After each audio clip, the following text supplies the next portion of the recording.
I grew up listening to a little bit of everything because I had a big family. My grandfather introduced me to big band. He was a real big Benny Goodman fan, Duke Ellington fan.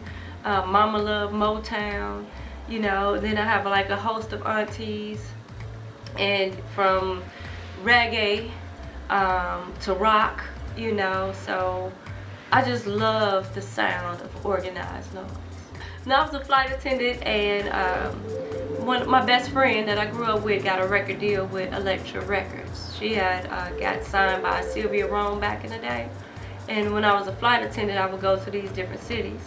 And on my downtime, I would go to record stores and see if her record was in the store. And if it wasn't in the store, I would order it. Even though I wouldn't be there to purchase it, I would just try to make sure she had a copy in the bin, so if somebody came by, they could see it. And a good friend of mine, who's a good friend now, Michael Pittman, he was the boss, he was the manager back then.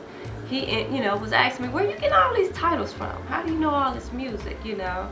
So when I quit being a flight attendant, I went and applied for the job at Streetside. Radio 1 had came to town to start up a hip hop station, and it was going to be competition to Clear Channel.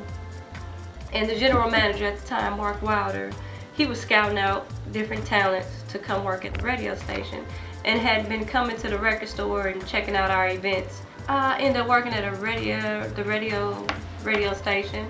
Worked there for 4 years as the promotions director, and then I got a call from Ali and Tony Davis saying that they were starting up Dirty NT, and they wanted me to, you know, Nelly wanted me to come over there and work with them.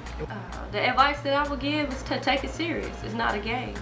You know, growing up, everything looks like it's all fun and game and enjoyment, but behind the scenes is where it all happens. And it takes a machine to make that person on stage run. You know, and this is not a joke. People are watching you. No matter what it is that you're doing, people are always watching, so you need to take that serious.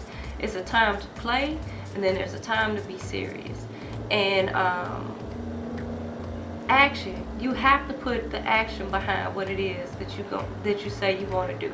If you say that you want to be a recording engineer and producer, you explore every opportunity that comes your way. You know, it might not be for you. In the music industry, we wear several hats. So we wear several hats and we gain experience while we're doing those different particular jobs. And as time goes on, all that experience that you gain will equal up to get you to the point where you're trying to be. But sometimes being young, you don't know any better, and you might overlook an opportunity or turn down an opportunity because it's just not something that you want to do. Explore every opportunity, network. You know, don't take no for an answer, but don't be too aggressive and become a pest either.